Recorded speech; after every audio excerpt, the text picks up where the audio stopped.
Hello and welcome to Fireside Fairytales. If you've never been here before, my name is Rory and you are watching Varietal Literature's YouTube channel, a cozy little corner of the internet for narrative. And my name is Rory, as I already said. Sorry. My goal tonight is to read you some folklore, which I imagine I will accomplish as per usual. And specifically, we're going to be looking at Norwegian folklore from the complete Norwegian Folktales and Legends of Asbjornsen and Moe, as translated by the incomparable Simon Roy Hughes, self-published under Aventir Books. A book, look at that thing. That's just the first volume. Pardon me.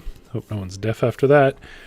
The annotated volume you can pick up when the video is no longer live. I'll have a pinned comment with the links for it. Hashtag not sponsored, but I really enjoyed the book, and we are reading our way through it, so if you want to get ahead of me, you're welcome to do that. If you are not watching this video live, though, down in the description below, there will be timestamps, and that'll take you to the beginning of the story. We are reading two stories tonight. One's about ducks, and one's about thieves. So if you're interested in the one that's referenced in the current thumbnail, that would be the first one. So you're welcome to skip over this. If you're not watching live, or if you are watching live, rather, though, there is a live chat that's growing a little crop of potatoes as we speak. And I see Genera, Tammy Morelli, GS Uncle Kitty, and Jumstore in there. Jumstore doing some dishes after hosting a dinner party. I certainly feel you there after Christmas dinner. It took me something like 4 days to finish all the dishes.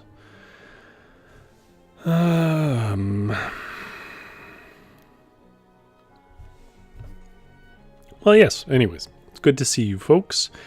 I say Uncle Kitty is drinking hot tea because it is cold there. It is not cold here, but it was cold in the previous days. Today warmed up quite a bit. It is about like 8 degrees Celsius right now, which for me is t-shirt weather. But it was down to maybe like -3 or something. Again, Celsius, you translate that to whatever it is in freedom units.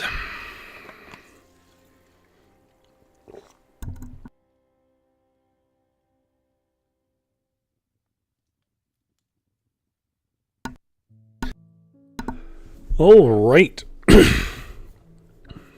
So, The 12 Wild Ducks is our first story, and it, like many folklore stories that we read, has a good deal in common with other folklore stories we've read. In fact, it did that thing again where I was like, I'm certain I've read this before, and so I looked and I realized that was a different story. And I've been over it many times, but of course, at any given time, this could be somebody's first time. So the history of narrative, contrary to sort of modern narratives, meta-narratives about it, the history of narrative is one of taking standards and remixing them. It was not an expectation that you came up with completely original ideas. It was more like melodies that people liked, and so you would mix them in unexpected ways. And that was most of storytelling for most of history before somebody said that you could legally own parts of culture, and then it suddenly became the expectation that everyone would reinvent those cycles every single year. They don't, by the way, so it's a pointless exercise. But I digress. There's a couple of cycles we'll see in this one. The first one, the 12 Wild Ducks, I'll be honest, if I was to summarize it for someone, it's like if you watched Snow White when you had a really high fever and then you fell asleep and dreamt about it. It's like you can kind of like see the Snow White in it. It's got ideas that are Snow White, and yet it's so different and bizarre. So it's a fever dream Snow White in many ways. The second one, The Master Thief, is perhaps the longest story I think I've ever read where the core entertainment value of it was comedy.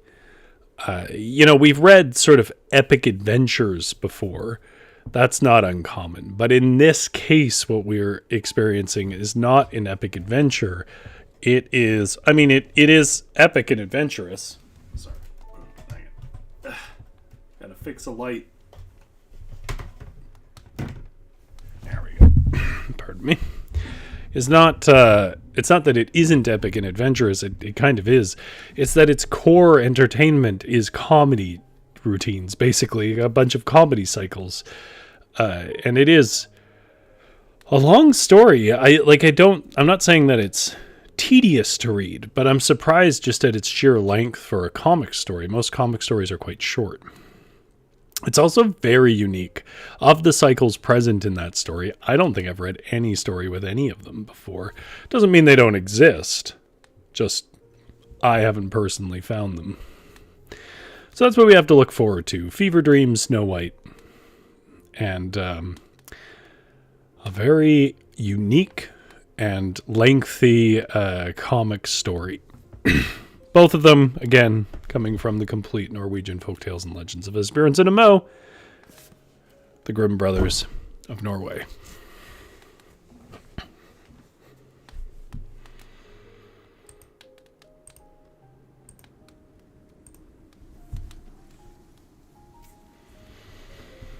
So, with all of that said, because we obviously have a decent amount of things to get done, story-wise, let's not waste any more time.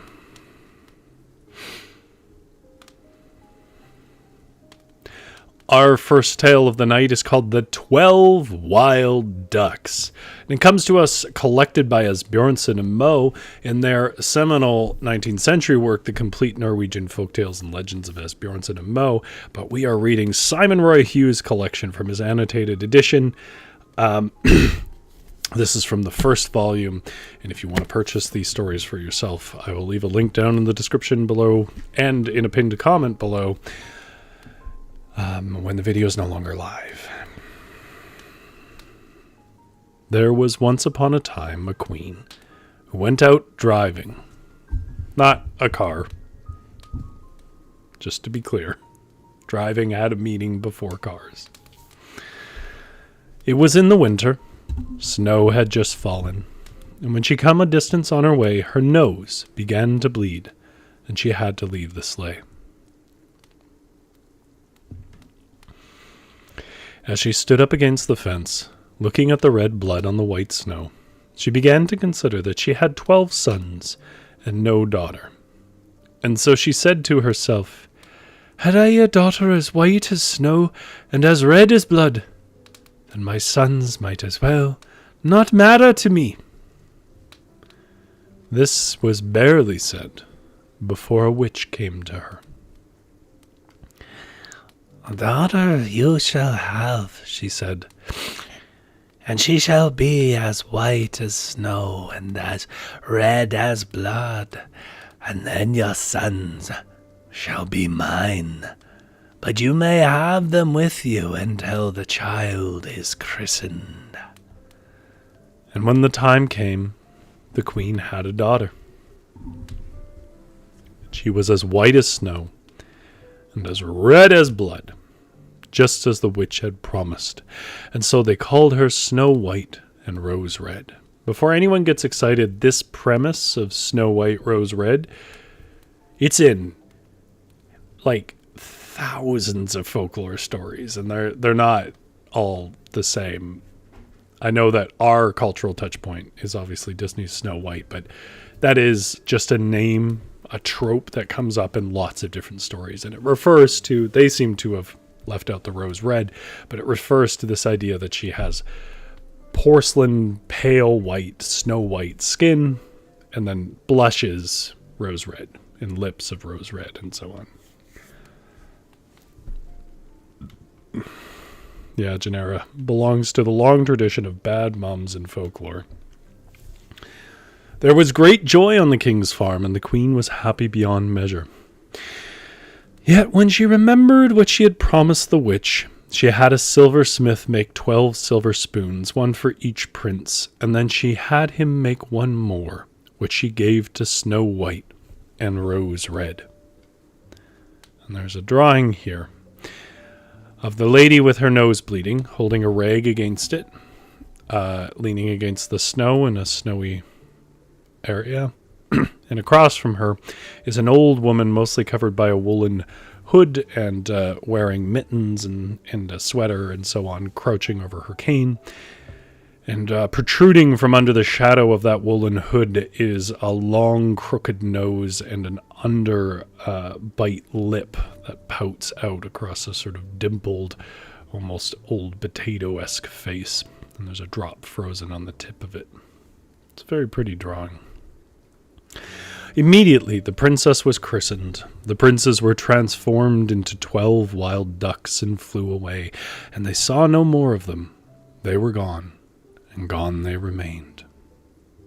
Something about that I really like. It's a very pleasing phrase to the ear. The princess grew up, and she became both big and beautiful. But she was often so odd and sorrowful, and no one could understand what was the matter with her. Now, one evening, when the queen, too, was sorrowful, for she had just as many strange thoughts when she thought of her sons, she said to Snow White and Rose Red, "Why are you so sorrowful, my child? If something ails you, then say so. If there is something you want, you shall live it, or have it, rather." "Oh, I am so lonely," said Snow White and Rose Red. "Everyone else has siblings, but I am so alone. I have none, and it is this I grieve for."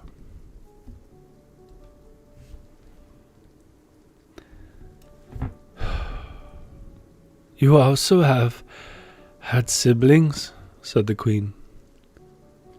"I have had 12 sons who were your brothers, but I gave them all away to have you," she said, and then she told her how everything had happened.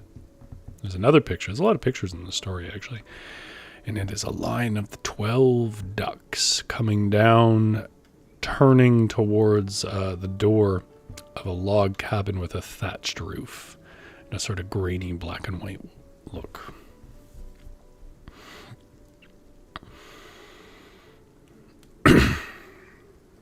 When the princess heard it, she had no peace. It did no good. No matter how the queen wept and carried on, she wanted to go away, for she thought everything was her fault. So at last she too left the king's farm. She walked, and she walked, so far out into the world, you wouldn't think that such a fine maiden could manage to walk so far. And one day she walked for a long time in a great forest. And then there was a day she grew tired and sat on a tuffet, and there she slept. Then she dreamed that she walked farther into the forest to a small log cabin, and there were her brothers. And straight away she woke up, and right before she saw a worn path through the green moss. And that path went farther into the forest. She followed it, and at great length she came to a small log cabin like one she had dreamed of. No one was inside.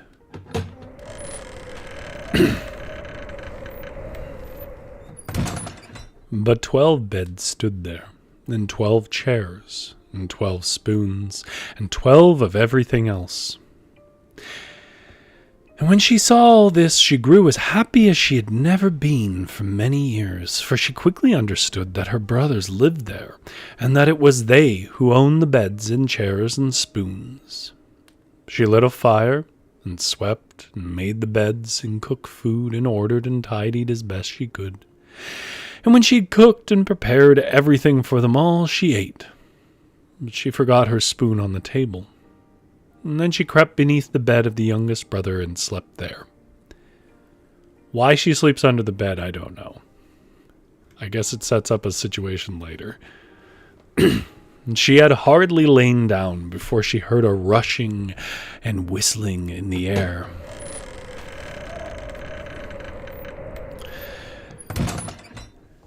And then came in all 12 wild ducks, and as they crossed that threshold, they became princes. "Oh, so good and warm it is in here," they said. "God bless the one who has made the fire and cooked such good food for us." And then each took his silver spoon and ate. Now when each had taken his spoon, one remained, and it was so like the others that they couldn't tell the difference. And then they looked at one another and wondered. "It is our sister's spoon," they said. "And if her spoon is there, then she cannot be far away either." "If that is our sister's spoon, and she is here, then she must be killed, for she has a share in the cause of the evil we suffer," said the eldest of the princes, saying something I'm sure no one in the audience thought he was going to say. And she lay beneath the bed listening to this. "No," said the youngest. "It would be shameful to kill her for it. It's not her fault that we suffer evil. Should anyone be at fault, then it would have to be our own mother." Yes, accurate. They began to search for her both high and low, and finally they all looked under their beds, and when they came to the bed of the youngest prince, they found her and pulled her forth. The eldest prince said again that she should be killed. It's just a wild leap. But she wept and pleaded so beautifully for herself. "Oh dear, do not kill me," she said. "I have walked for many years looking for you, and if I could save you, then I would willingly give my life." "Well, if you will save us," they said, "then you shall live. For if you will, then you shall be able." Yes, just tell me how. I shall do it, whatever it is," said the princess. "You shall gather cotton grass," said the princess, "and you shall card it, and spin it, weave a weave from it. And when you've done that, you shall cut and sew 12 caps and 12 shirts and 12 kerchiefs from it, one for each of us. And while you do this, you shall never speak, nor laugh, nor weep. If you can do this, we shall be saved." "But where shall I find cotton grass for so many kerchiefs and shirts and caps?" said Snow White and Rose Red. "We'll certainly show you," said the princess. They took her to a great, broad marsh that was full of cotton grass swaying in the wind and shining in the sun, so that from a great distance it gleamed like snow. And then there's another, and perhaps the prettiest picture. I considered making this the token picture, but it doesn't really tell a story, so I didn't. It's a picture of a young girl with braided hair that looks almost identical to mine, which I guess makes sense. She's wearing sort of loose, looks like maybe cotton or hemp clothes that amounts into an apron that she's curled up into one hand and is full of fluffy cotton. And she is leaning down and plucking cotton off some grass, and around her is a wide marsh with a few sparse, looks like maybe fir trees around.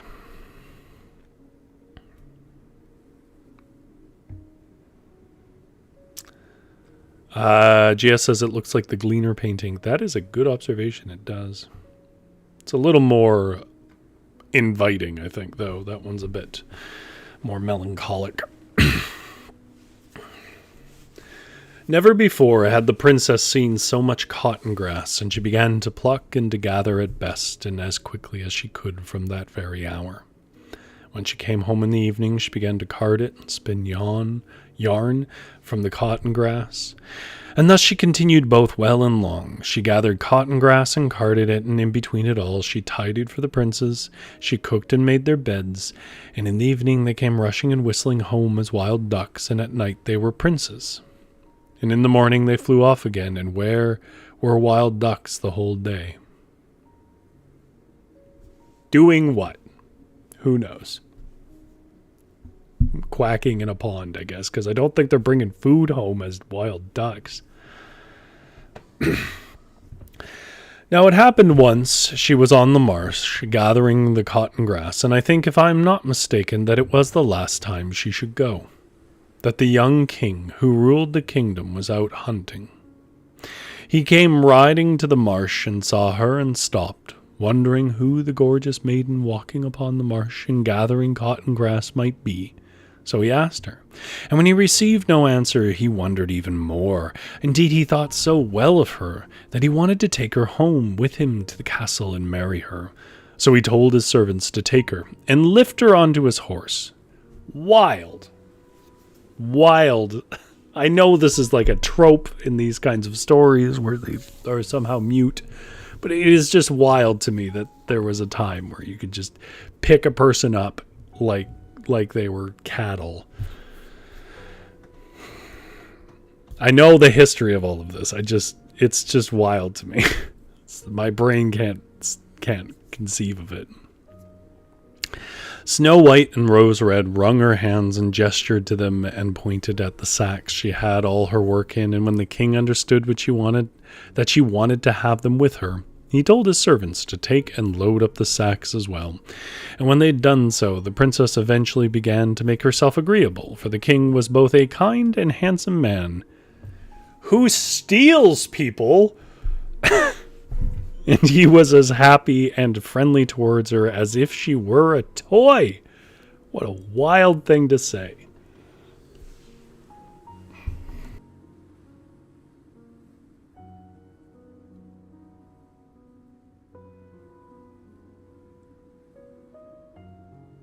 Don't mind me, I'll get over it. I'll let you get back to your immersion.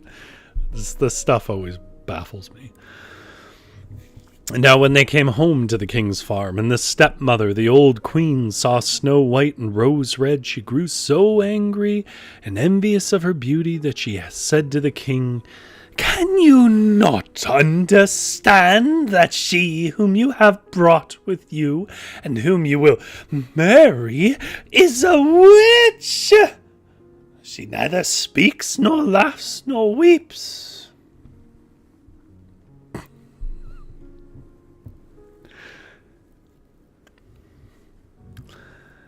The king paid no mind to what she said, but held a wedding and married Snow White and Rose Red. And they lived in great joy and glory. But she did not forget to sew the shirts, despite it all.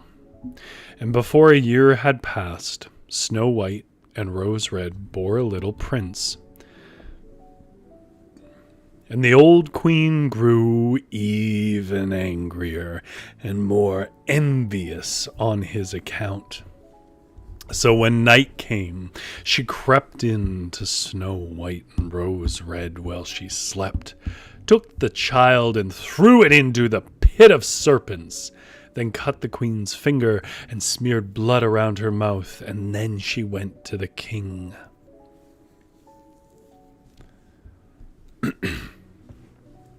I like how it's not a pit of serpents, it's the pit of serpents, so we have to assume this was like standard castle equipment. "Come and see now what manner of queen you have taken," she said. "She has eaten up her own child." Then the king was so ill that he almost wept, and said, "Well, it must be true, for I can see it with my own eyes. But I don't suppose she'll do it again. This time I shall spare her."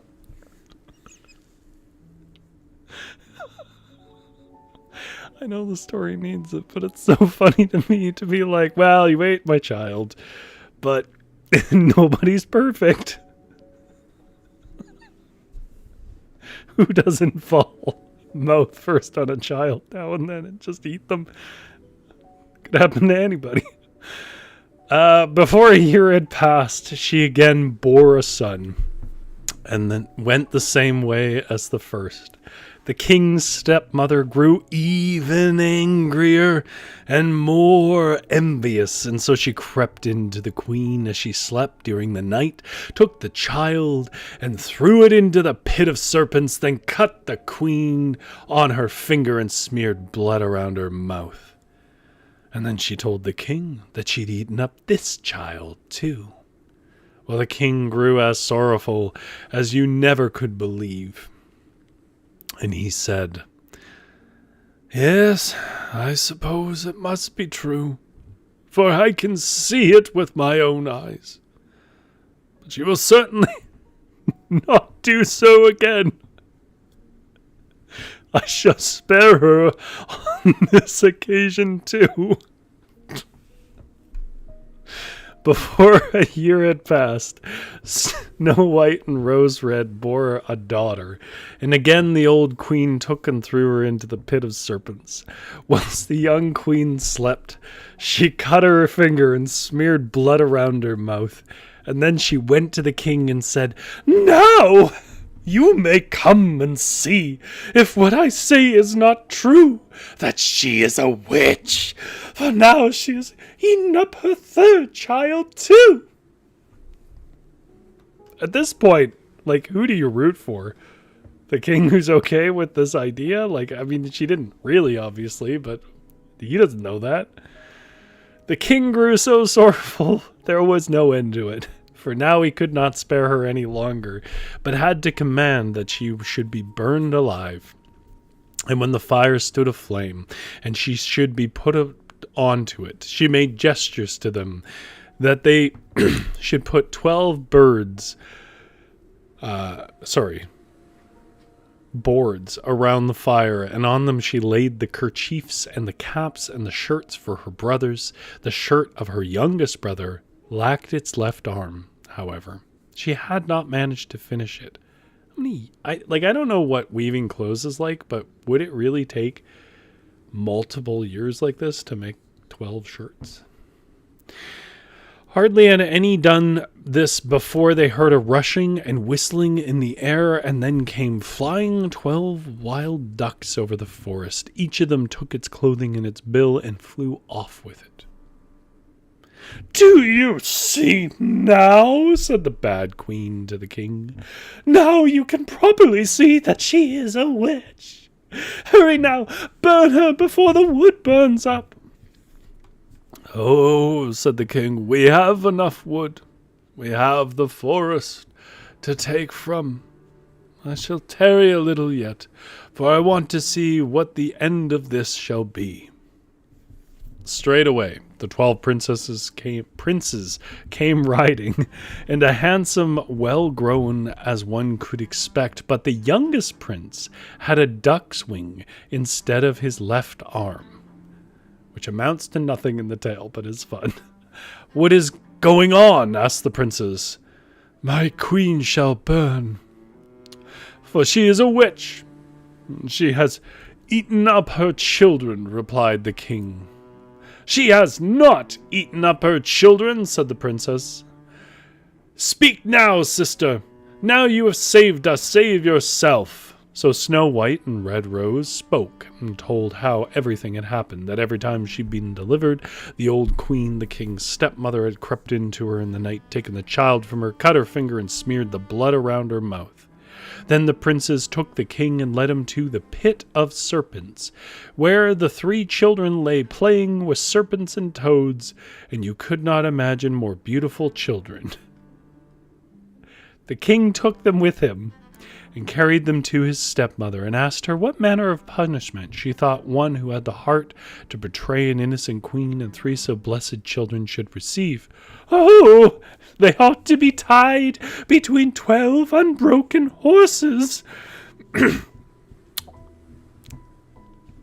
so that each has its portion," said the old queen. "You have passed judgment upon yourself, and you shall suffer it too," said the king. And so the old queen was tied between 12 unbroken horses, and each took its portion of her. But Snow White and Rose Red took the king and his children and the 12 princes, and they all traveled home to her parents and told them what had happened. And now there was great rejoicing and joy across the whole kingdom, for the princess was saved, and saved her 12 brothers as well. And there was a picture here I skipped over of the 3 children, 3 babes, kind of with cheek-length curly hair, which seems a fair bit of hair for one being only 1 year old. And then they're in a pit with a bunch of snakes. But if I could, before we go on to this next story, I want you to ponder for a moment a couple of facts that become apparent in the end of this story. First of all, it seems that the Duck brothers were aware that these kids were in a pit of snakes and basically did nothing about it. Now, I don't know what the limits of what they could do about it are, but that much was apparent. Maybe the idea is that they really are ducks in the day and they don't know what's going on, and then they're themselves at home at night. Maybe. Second of all, though, I understand that there's this implication that, like, God protected the children or something to that effect. But these are still children raised by a pit of snakes, right? Like, that's gotta make for some weird kids. We've seen the raised by wolves and the raised by apes thing. But, like, what's the consequence? That first kid's been in there for 3 years. What's the consequence of a child who was raised for 3 years, 3 formative years, by a pit of snakes?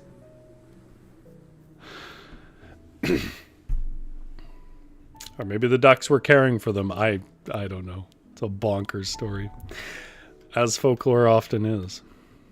Okay. Well, now we plow on to the Master Thief.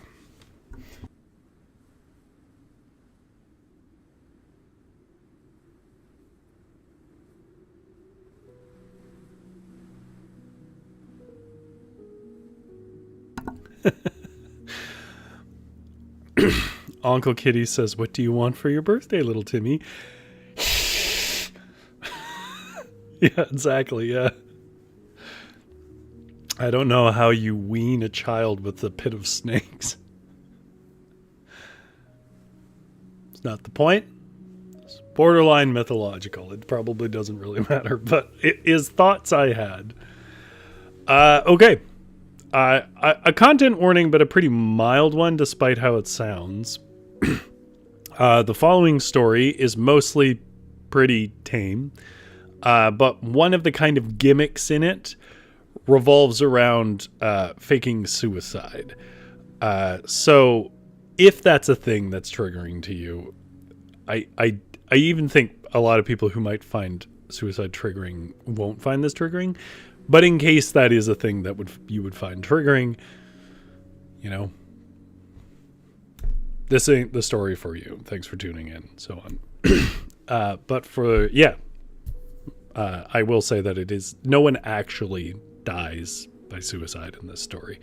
So if that's your concern, don't worry about that. Lots of weirdness in this one. Not quite as weird as the last one. You see what I mean, though? Like, when I say that the last one was like a fever dream of Snow White? Like, you have the 12 things, and you have evil stepmothers and stuff. Like, it's like this swirling fever dream of that whole cycle of folklore and such, but it isn't any of those things. Okay.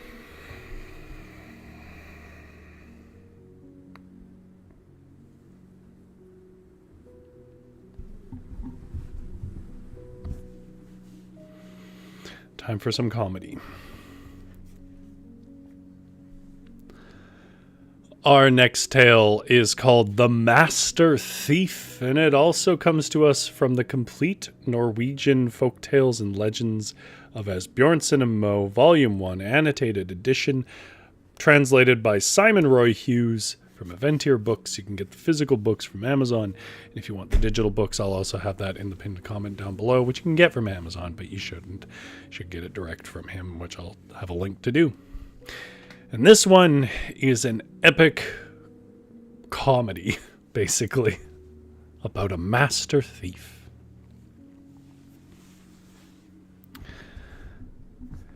There was once upon a time a tenant farmer who had 3 sons.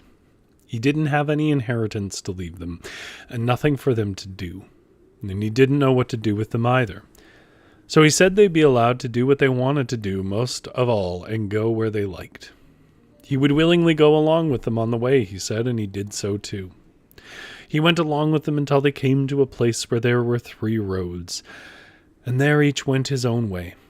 So their father bid them farewell and returned home. What became of the 2 eldest I never have asked, but the youngest walked both far and at length. Such odd beginnings to these things. Now one night he went through a great forest, and terribly bad weather came upon him, and it blew and flurried so that he could hardly keep his eyes open. And before he knew it, he was lost, and he could find neither road nor path. But wherever it was he walked, he eventually saw a light far away in the forest, and he thought he should try to get there. And at length he got there too, and it was a big building, and the fire, it burned so warmly inside that he understood they had not yet retired. So he went inside. Inside was an old woman tidying. "Good evening, mother," said the boy. "Good evening," said the woman. "Whoof! Whoof. Such bad weather out tonight," said the boy. "Indeed it is," said the woman.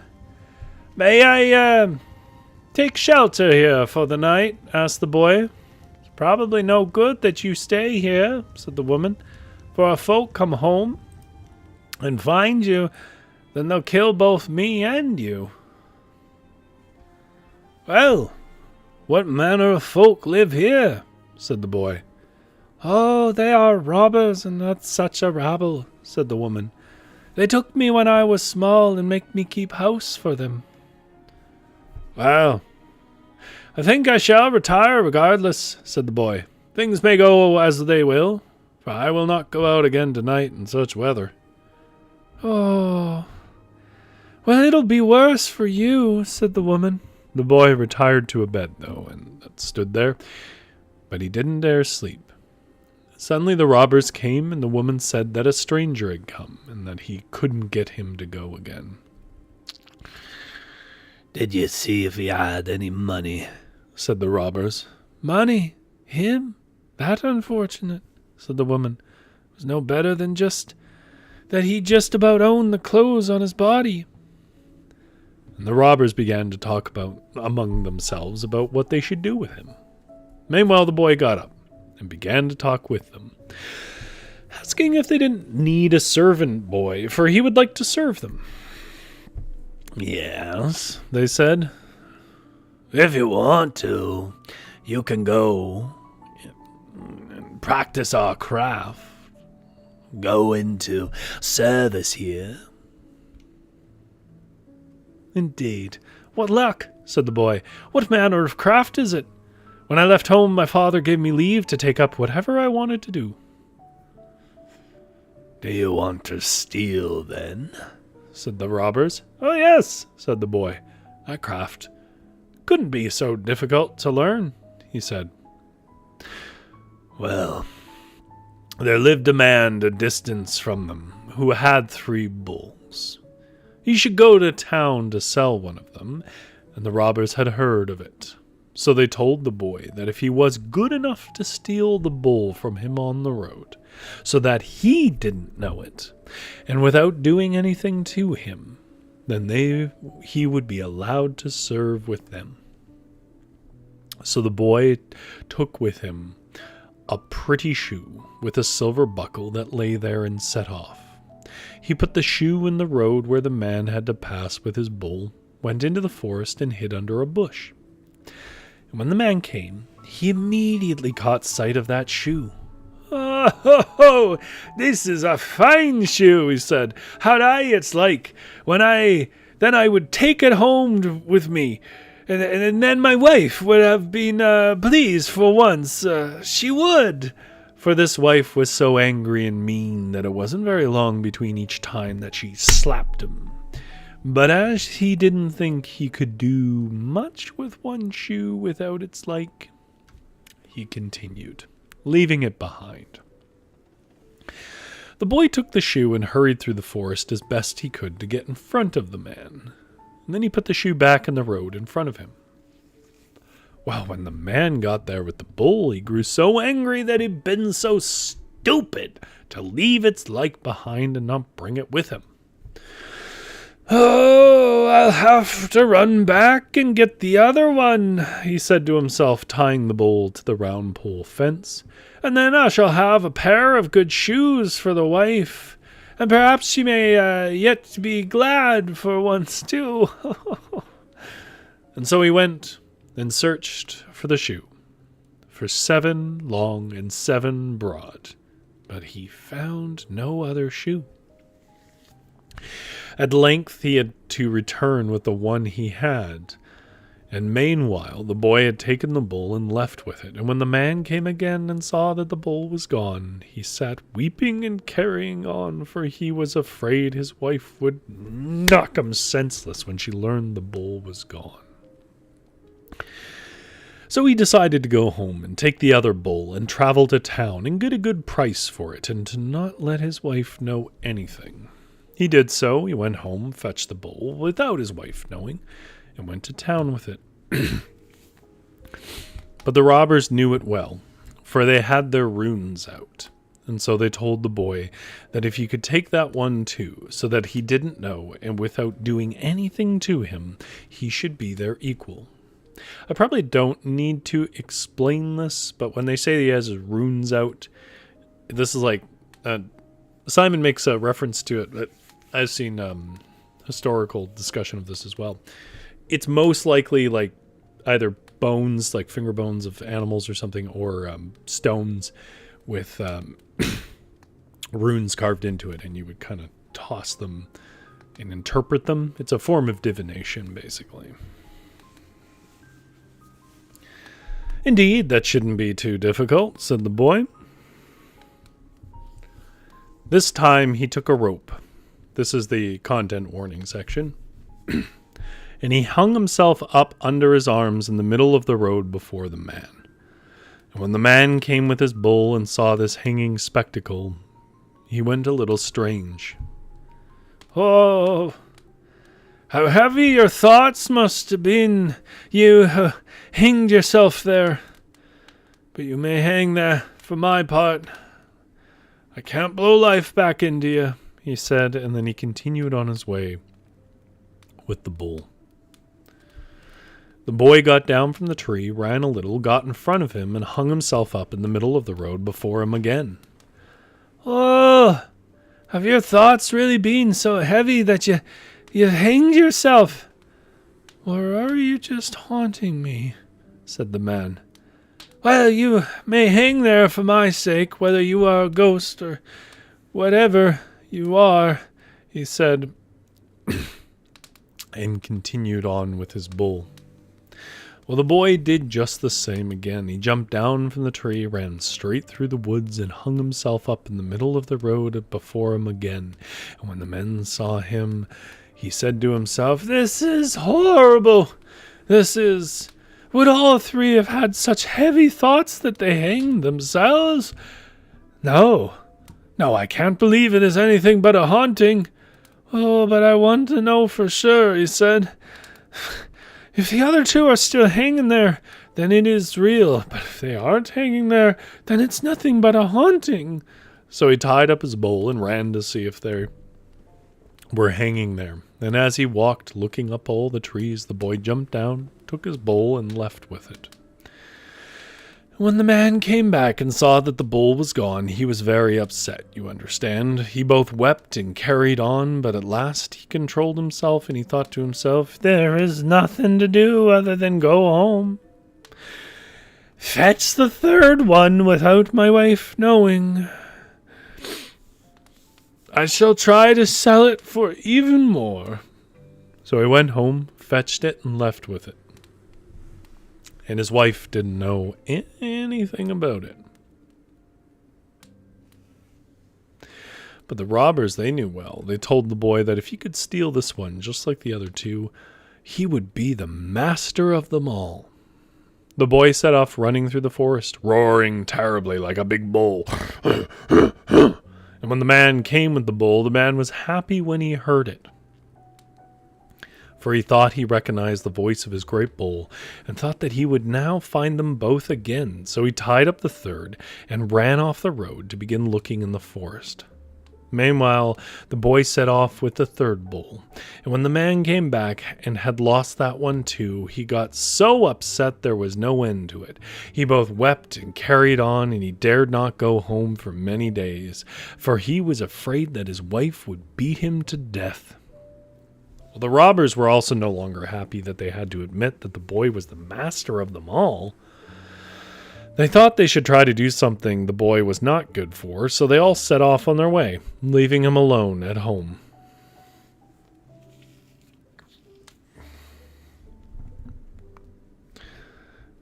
The first thing he did, when they were well away, was to chase the bulls out onto the road, so they would go home to the man he had taken them from. You can imagine how glad the farmer was. Then he took all the horses that the robbers had, loaded them with all the best he found, of gold and silver and clothing and other things, and then bade the woman greet the robbers and convey his thanks. He was leaving now, and they would have difficulty catching him up, and then he left. At great length he came to the road he had followed before. He had come to those robbers. And when he returned home to where his father lived, he put on a uniform he found among things he had taken from the robbers, and it looked as if it belonged to a general. And he drove into the yard like a grand fellow, and then he went in and asked if he could stay there. No, he certainly could not. "How should I house such a great man?" said the man. "I scarce have clothes to lie on myself, and wretched enough they are." "You've always been hard, you have," said the boy. "And it looks as if you are still, for you won't let your son stay." "Are you my son?" said the man. "Don't you recognize me then?" said the boy. Yes, then he recognized him. "But what have you been doing, since you've become such a fellow so quickly?" said the man. "Well, I'll tell you," said the boy. "You said I could do what I wanted to do. And so I apprenticed myself to some thieves and robbers, and now I've finished my apprenticeship, and I've become a master thief," he said. Well, now, a bailiff lived close to where the father's cabin lay, and he had such a great farm and so much money that he had lost count. He had a daughter, too, who was both fair and beautiful and good and kind. The master thief wanted her, and so he told his father that he should go to the bailiff and ask for his daughter for him. "If he asks what manner of craft I work with, you can say I'm a master thief." "I think you are foolish, I do," said the old man. "For you cannot be right of mind if you think up such madness." But he should, and he had to go to the bailiff and ask for his daughter. There was nothing else for it, said the boy. "I'm not sure I dare go to the bailiff and be your spokesman. He is so rich. He has so much money," said the man. There was no other choice, said the master thief. He had to go, whether he wanted to or not. And if he didn't go with good will, then he would make certain he would go with an ill will. But the man still didn't want to go. So he threatened his father with a large birch boat whirler. And when he went weeping in through the bailiff's door, "Now, my man, what is the matter with you?" said the bailiff. Indeed, he told him that he had 3 sons who'd gone on their way one day, and that he had promised them that they might go wherever and do whatever they wanted to. "And now the youngest of them has come home and forced me to come up here and ask you if he may have your daughter, and to tell you he is a master thief," said the man, weeping and carrying on. "Settle down, my man," said the bailiff, laughing. "And then you can tell him from me that I want to see the legend first. If he can steal the roast from the skewer in my kitchen on Sunday, well, they are all watching it. Then he shall have my daughter. Tell him that, you." And so he did. And the boy said it would be an easy matter. To this end, he caught 3 living hares, put them in a sack, and hung some rags about himself so that he looked so pathetic and shabby that it was simply pitiful. Then stole into the hallway like any other beggar boy with a sack on Sunday morning. The bailiff himself and all the folk of the house were in the kitchen, looking after the roast. Suddenly, the boy loosed a hare, and it set off and ran around out in the yard. "Now, look at that hare," they said in the kitchen, and they wanted to go and catch it. Oh, of course, the bailiff saw it too. "Oh, let it run," he said. "There's no point in trying to catch a hare on the run."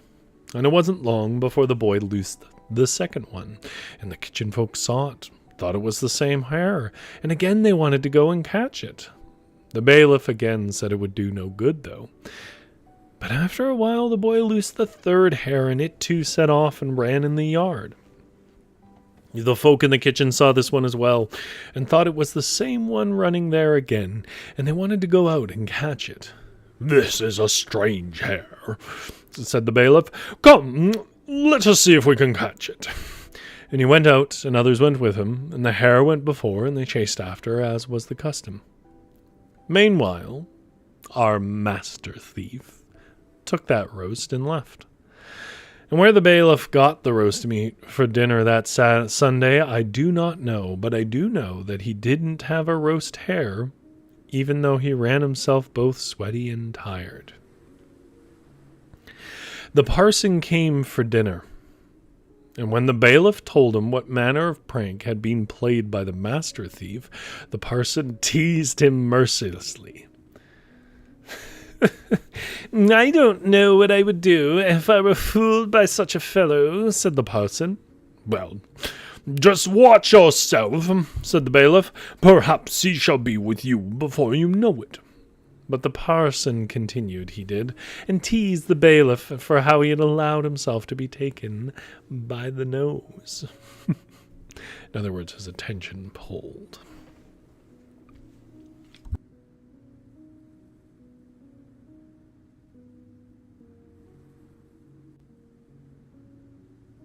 In the afternoon, the master thief came and wanted the bailiff's daughter, whom he had promised he would have. "I'm afraid you'll have to complete a number of tasks first," said the bailiff, flattering him. "For what you did today, that there was nothing, really. Could you not play a skillful prank on the, parson? For he sits inside, teasing me for letting myself be led by the nose by such a fellow." "Yes, that shouldn't be difficult," said the master thief. And so he dressed up like a bird, covered himself in a great white sheet, broke the wings off a goose. I hope that goose was dead. And put them on his back. He then climbed into the large maple trees standing in the parson's garden. When the parson came home in the evening, the boy began to cry, "Mr. Lars! Mr. Lars!" For the parson was called Mr. Lars.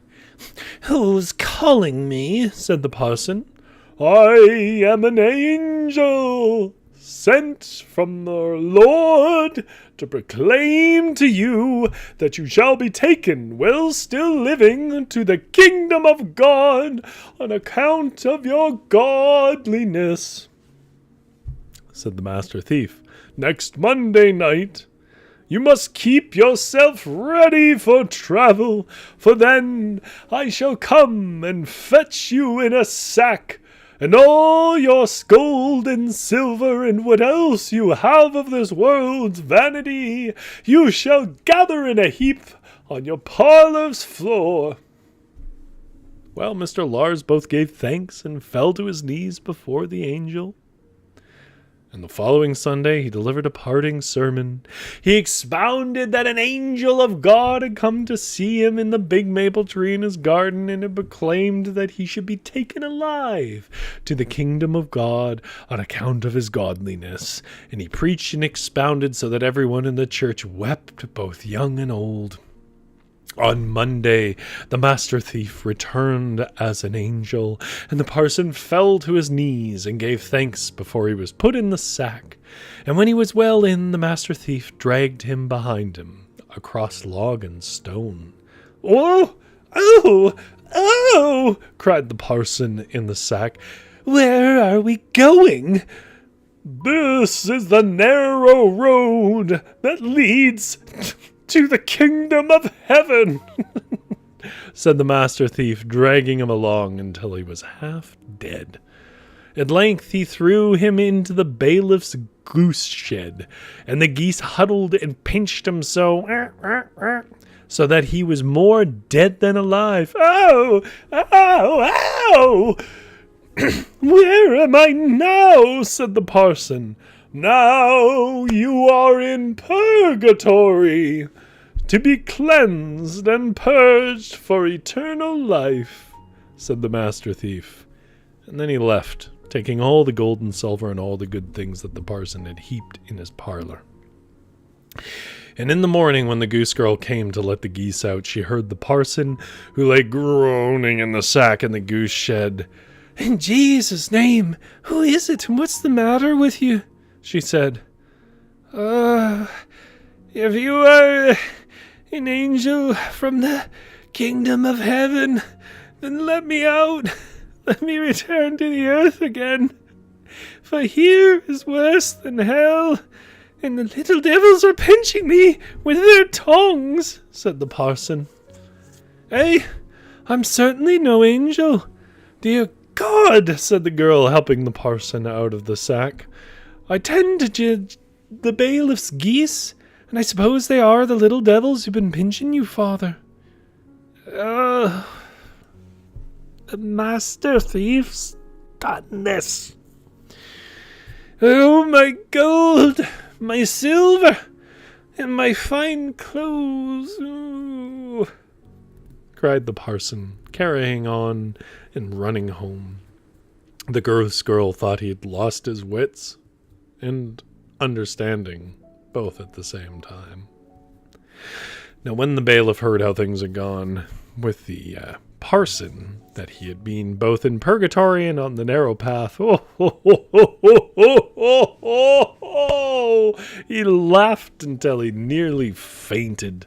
But when the master thief came wanting his daughter, as he'd promised, he talked him around again and said, "Well, you must prove yourself once more, so I may be able to see what you are good for. I have 12 horses in the stable," he said, "and I shall put 12 fellows on them, one on each. And if you are good for stealing the horses away from them, then I shall see what I can do." "Well, there's probably a way," said the master thief. "If I may have your daughter, that is." Yes, and if you can do this, then I'll do my best," said the bailiff. So the master thief went to the merchant and bought brandy in 2 pocket bottles, and he put a sleeping draught into one, and in the other he had only brandy, and then bade 11 fellows to lie behind the bailiff's barn that night. For good words and money he borrowed an old tunic from a woman, then took a stick in his hand and a bag on his shoulder, and when the evening drew in, he limped towards the bailiff's stable, and when he got there, they were watering the horses for the evening, and had enough to do with that. "The devil do you want?" said one of the stable boys to the woman. "Oh, dear me, it's so cold," said the woman, shivering and freezing and carrying on. "Dear me, it's so cold that unfortunate may freeze to death." And then she shivered and trembled again. "Oh, dear God, may I be allowed to stay here and sit within the stable door tonight?" she said. "Devil you may. Off with you. And that at once. If a bailiff sees you here, then we shall certainly dance a merry dance," said someone. "Oh, the frail old hunchback," said another, who had pity on her. "Of course the hunchback may stay. She certainly won't do any harm." And the others thought she shouldn't be allowed, but for all their arguing while they groomed the horses, she moved farther into the stable, till at last she sat behind the door. After that, no one really noticed her. So as the night drew on, she grew a little too cold for the fellows to sit on horseback. "Goodness, he is so beastly cold," said one, beating his arms. "Yes, I'm freezing so that I'm shivering," said someone. "If only one of us had some tobacco," said another. And while there was one who had a quarter, which is a measure of tobacco, they shared it. It's not very much, though. There wasn't much for each man, but they chewed and spat, and it helped a little. But then, just like that, it was just as bad again. "Goodness," one of them said, shivering. "Goodness," said the woman down by the door, with her teeth chattering, so that her mouth loud rattled.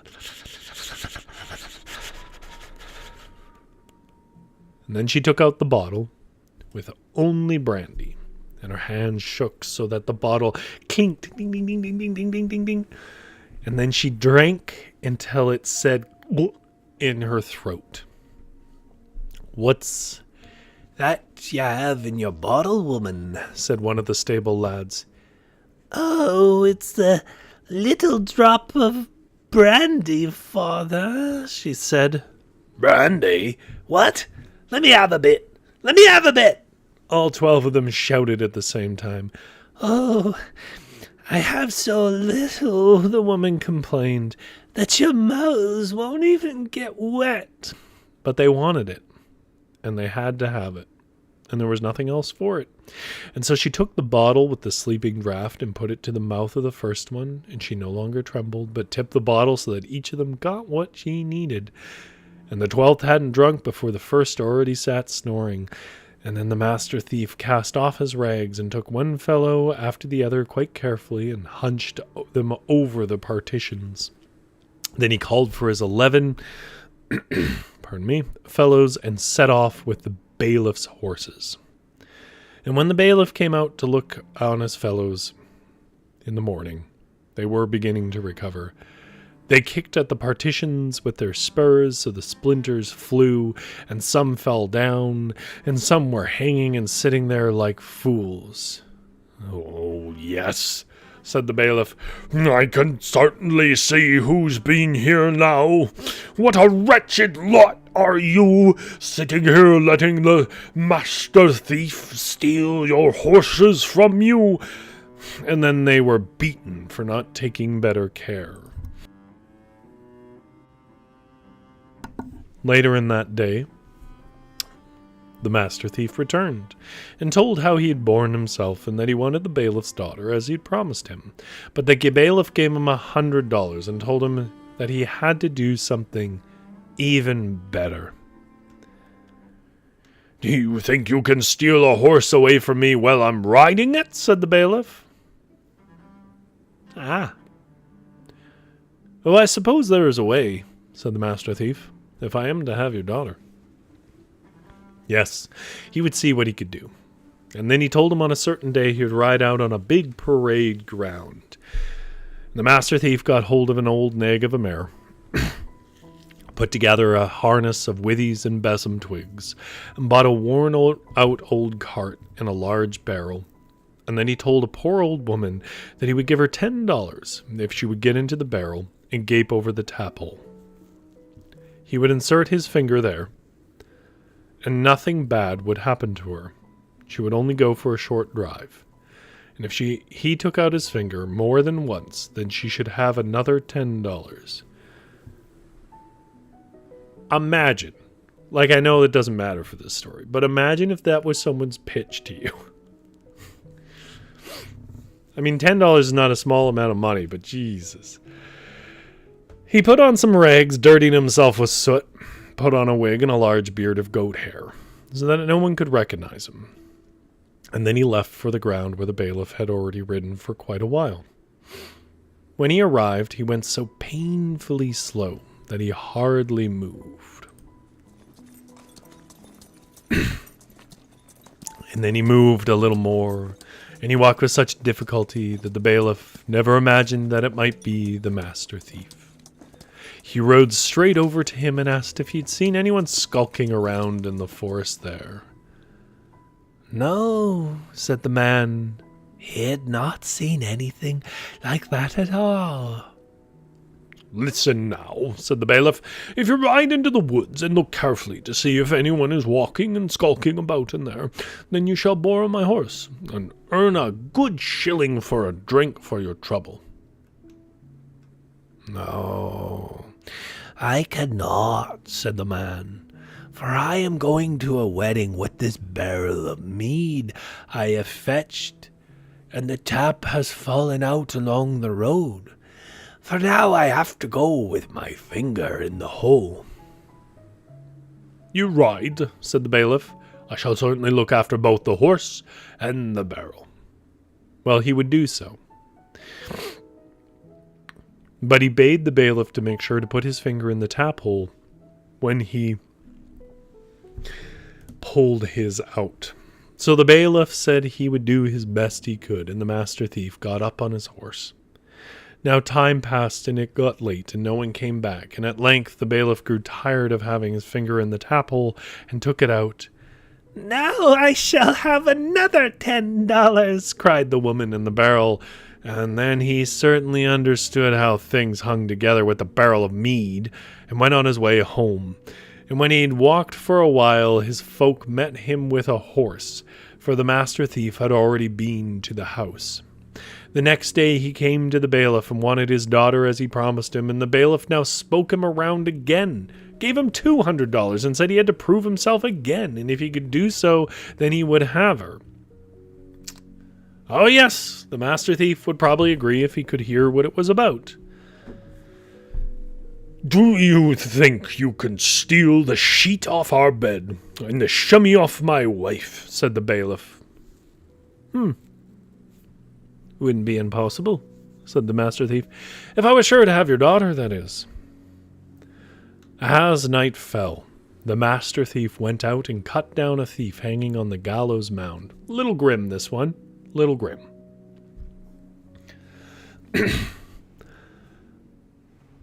And laid him on his shoulder and took him with him.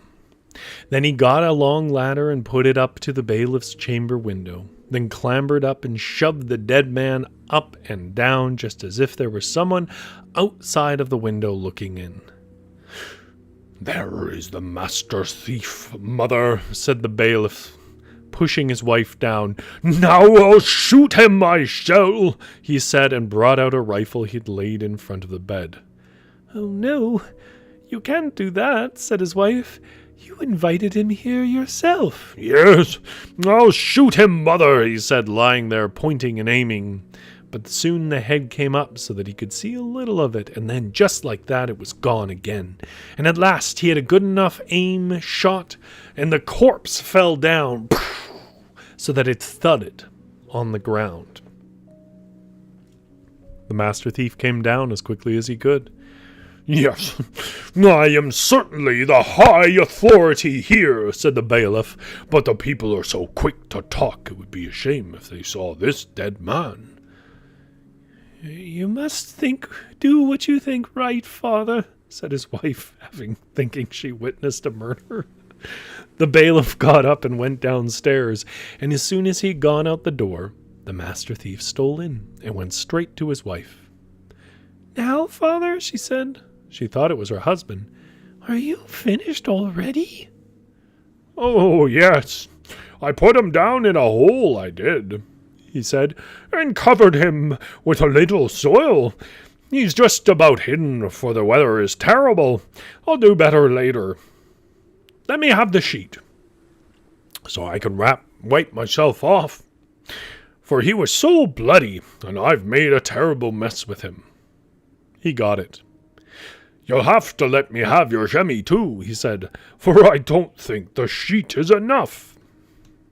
Oh, yes. Then he remembered that he'd forgotten to close the door, and so he had to go down do it before he could go back to bed. But he left with both the sheet and the chamois. And a while later, the real bailiff returned. Well, how long you were about closing that door then, father, said the lady. Where have you put the sheet and my chamois? What's that? Said the bailiff. I'm asking where you put the chamois and the sheet you took to dry the blood off of you, he said. What the hell? Said the bailiff. Was he done this too? And the following day the master thief came, wanting the bailiff's daughter as he had promised him, and he dared nothing else but let him have her. And a lot of money, too, for he was afraid that the master thief would steal his eyes out of his head, and that people would begin talking about him if he didn't. The master thief lived both good and well, and whether he stole any more, I'm not be able to say, but if he did, then it was certainly just for fun.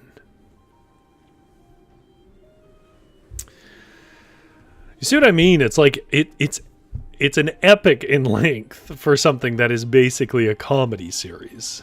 It feels so much more modern than anything else. I'm not really sure what informs that, whether it is just a more modern construction of the tale or whether it's just a more modern piece of folklore.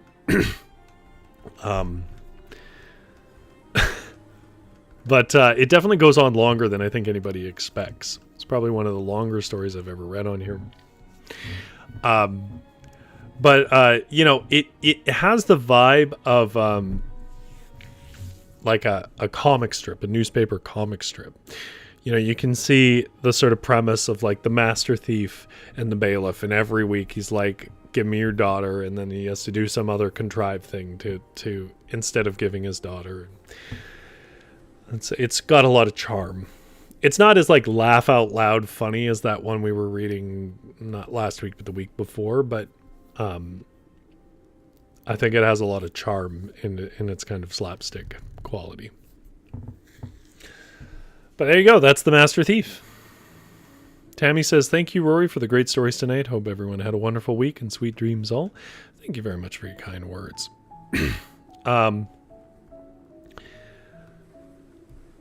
GS says, wise bailiff in the end. Yes, it's like a sitcom.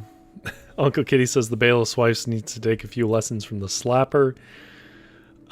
There's also said the kid is a genius in a sea of goobers. Indeed. It's one of those things that it doesn't work if you don't accept the premise that everyone's an absolute moron.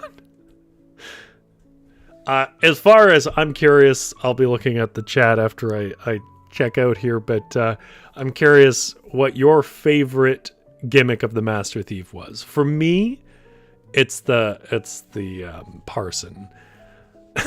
Just the fact that he lets him go and give a big and self-important speech to his congregation before he does, and then just tosses him in a place of geese where he's just pecked at.